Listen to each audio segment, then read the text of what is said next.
Hello students, welcome back to Nexus Edu Ed. मैं हूं मयंक और आज की हमारी बायोलॉजी क्लास होने वाली है कैरोफाइटा के बारे में। कैरोफाइटा एक ग्रीन एल्गी होती है। आज हम इसके एक एक डिटेल उसको ध्यान से समझेंगे, लाइक जनरल कैरेक्टरिस्टिक्स, इसकी अक्रेंस, इसकी मॉर्फोलॉजी, इसका सेल स्ट्रक्चर, इसकी लाइफ साइकिल और लास्ट में इसके इवोल्यूशनरी सिग्निफिकेंस। तो ज़्यादा देरी ना करते हुए चलिए आज की क्लास को शुरू करते हैं। सबसे पहले इसके जनरल कैरेक्टरिस्टिक्स को समझे। कैरोफाइटा को कॉमनली स्टोन ब्रोथ भी बोला जाता है। कैरोफाइटा मल्टी सेल्यूलर होता है, इसमें यूकैरियोटिक सेल प्रेजेंट होते हैं और ये क्लोरोफाइटिक एल्गी है। इसकी जो थैलस होता है यानी जो इसकी प्लांट बॉडी होती है वो नोड्स और इंटरनोड्स में डिफरेंशिएटेड होती है। Plant body usually branched and attached to the substratum by rhizoids, यानी इसमें ब्रांचेस दिखेंगी आपको जो कि राइजोइड्स के थ्रू इससे अटैच होंगी। इसका जो सेल होता है वो वेल ऑर्गेनाइज्ड होता है क्योंकि यूकैरियोटिक सेल प्रेजेंट होता है। जो सेल वॉल होती है वो सेल्यूलोज की बनी होती है। ये स्टार्च की फॉर्म में अपने फूड को रिजर्व करता है। ये सेक्सुअली, एसेक्सुअली और वेजिटेटिव रिप्रोडक्शन शो करता है। इसमें सेक्सुअली रिप्रोडक्शन ओगैम इस तरीके से होता है। ये मोस्टली फ्रेश वाटर में पाए जाते हैं और ये पोल्यूशन के सबसे अच्छे इंडिकेटर होते हैं, यानी जहाँ पर भी थोड़ा सा भी पोल्यूटेड वाटर होगा वहाँ पर ये प्रेजेंट नहीं होंगे। अब इनकी अक्रेंस को देखते हैं वन बाय वन कि कैसे बे पानी पाए जाते हैं, कैसा इनको हैबिटेट चाहिए। अभी हमने बताया था कि ये फ्रेश वाटर एल्गी होते हैं, ये गंदे पानी में नहीं पाए जाते। ये आपको हमेशा स्टैंडिंग मिलेंगे, यानी बिल्कुल पेड़ की तरह पानी के अंदर खड़े मिलेंगे। और अब इनको खड़ा रहना है तो बहते पानी में तो चीज़ें गिर सकती है। ये हमेशा स्टिल वाटर में मिलेंगे। ठीक है।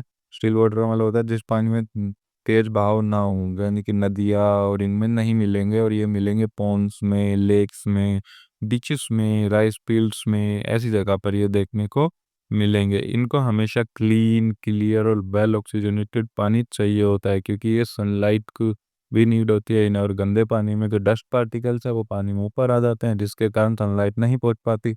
ये पोल्यूटेड वाटर में सरवाइव नहीं कर पाते। इनको सरवाइव करने के लिए फ्रेश वाटर की ज़रूरत होती है।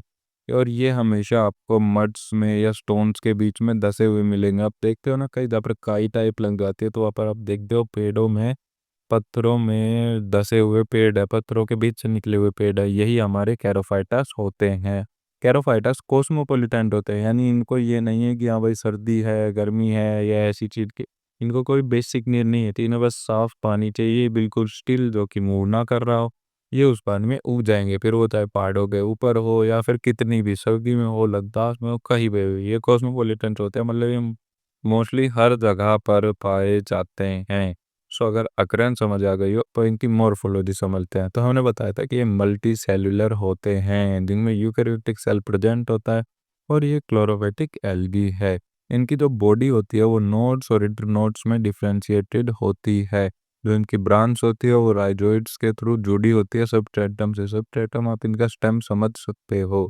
जो इनकी ब्रांचेस होती है वो नोड्स में से निकली हुई रहती है, एक नोड में से बहुत सारी ब्रांचेस, इस चीज़ को बोलते हैं वर्ल्स। देन इनकी जो प्लांट बॉडी होती है वो कैल्शियम कार्बोनेट से अपनी सेल वॉल बनाते हैं। ग्रीन कलर की आपको देखने को मिलती है। आप इस डायग्राम को ध्यान से देख सकते हो, इसमें आपको नोट्स, इंटर नोट्स और सारी चीज़ों को हमने ढंग से समझाया है। आप इसका स्क्रीनशॉट भी ले सकते हो अगर आप बीएससी के स्टूडेंट्स हो, क्योंकि ये एग्ज़ाम में एक बहुत ही कॉमन टॉपिक है जो आता ही आता है। अब हम नेक्स्ट चलते हैं इसके सेल स्ट्रक्चर पर। सेल स्ट्रक्चर का 8 नंबर का क्वेश्चन हमें देखने को मिलता है एग्जाम्स में।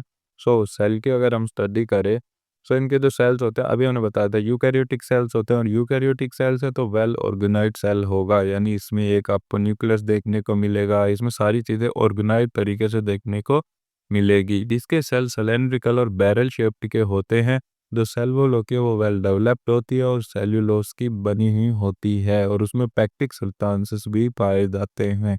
A large centre vacuole present in the centre, यानी सेंटर में इसके एक वैक्यूल होगा। वैक्यूल का मतलब होता है वहाँ पे थोड़ा सा होलो स्पेस होगा जिसमें लिक्विड भरा होगा, कोई भी लिक्विड भरा होगा, खाली जगह होगी उसमें लिक्विड भरा हुआ होगा। इसमें एक सिंगल क्लोरोप्लास्ट होता है जो कि लार्ज और स्पाइरल शेप का होता है। आप इमेज में देख सकते हो कि स्पाइरल शेप का एक बड़ा क्लोरोप्लास्ट है जो चारों तरफ इसके घुमा हुआ है। उसमें पायरेनोइड्स बहुत सारे होंगे। न्यूक्लियस जो होगा हमारा वो साइटोप्लाज्म से घिरा हुआ होगा, ये तो कॉमन सी बात है, साइटोप्लाज्म हर सेल में प्रेजेंट होता है। साइटोप्लाज्म एक पतली लेयर बनाएगा जो कि सेल वॉल के और वैक्यूल के बीच में प्रेजेंट होगी। ये अपने फूड्स को स्टार्च की फॉर्म में स्टोर करते हैं पायरेनोइड्स की हेल्प से। इनके जो सेल होता है वो प्लाज्मोडेस्माटा से कनेक्टेड होता है। आप इस सेल को देख रहे हैं, अपने पढ़िए, एग्जाम में अच्छा करिए, स्क्रीनशॉट लेना मत भूलिए क्योंकि हर एक पेज जरूरी है, सभी पेज के स्क्रीनशॉट आपको लेने होंगे। नेक्स्ट चले इनके रिप्रोडक्शन और लाइफ साइकिल पर थोड़ी नज़र डालें। सो लाइफ साइकिल से पहले रिप्रोडक्शन समझते हैं। सो रिप्रोडक्शन उन्होंने बताया था, ये सेक्सुअली करते हैं, एसेक्सुअली करते हैं और वेजिटेटिव से करते हैं। सो पहले समझते हैं सेक्सुअल रिप्रोडक्शन। तो सेक्सुअल रिप्रोडक्शन में दो ऑर्गन्स होते हैं। फर्स्ट इज ओगोनियम जो कि फीमेल पार्ट होता है हमारा, एंड देन आता है हमारा एंथ्रीडियम जो कि हमारा मेल पार्ट होता है। सो जो ओगोनियम होता है यानी फीमेल पार्ट होता है वो फ्लास्क शेप का होता है, वो एक एग रखता है और उसमें 5 स्पाइरल ट्यूब सेल्स होते हैं जिनको कॉर्न्यूला बोलते हैं। ये एक एक नंबर के क्वेश्चन बनते हैं आपके एग्जाम में, सो इनको अच्छे से कवर कर लेना। एंथ्रीडियम चले तो गोबुलर शेप का होता है, गोबुलर होता है गोल गोल शेप का, जिसमें बहुत सारे एंथ्रोजोइड्स होते हैं और इसमें 8 शील्ड सेल्स प्रेजेंट होते हैं। समझ रहे हो ना? अब इनकी देखें लाइफ साइकिल की तरफ, क्योंकि ये मोस्टली सेक्सुअली करते हैं। वेजिटेटिव और एसेक्सुअल ये बहुत ही रेयर चांसेस में दिख शो करते हैं हमें, सो उनको पढ़ना इतना ज़रूरी नहीं है, उन पर क्वेश्चन नहीं बनता है। अब चले लाइफ साइकिल पर।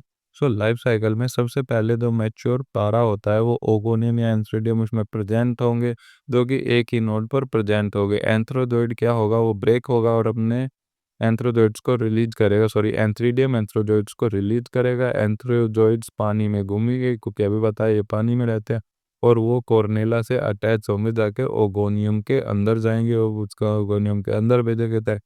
ओगोनियम के अंदर क्या होगा, जाइगोट फॉर्म होगा, फर्टिलाइजेशन की प्रोसेस स्टार्ट होगी, ओस्पोर्स बनेंगे, एंड जैसे ही वो ब्रस्ट होगा हमारा ऑर्गेनिक ओस्पोर जर्मिनेट होगा, देन हमारे बीज चारों तरफ फैल जाएंगे और ऐसे ही हमारे न्यू कारा प्लांट्स बनेंगे।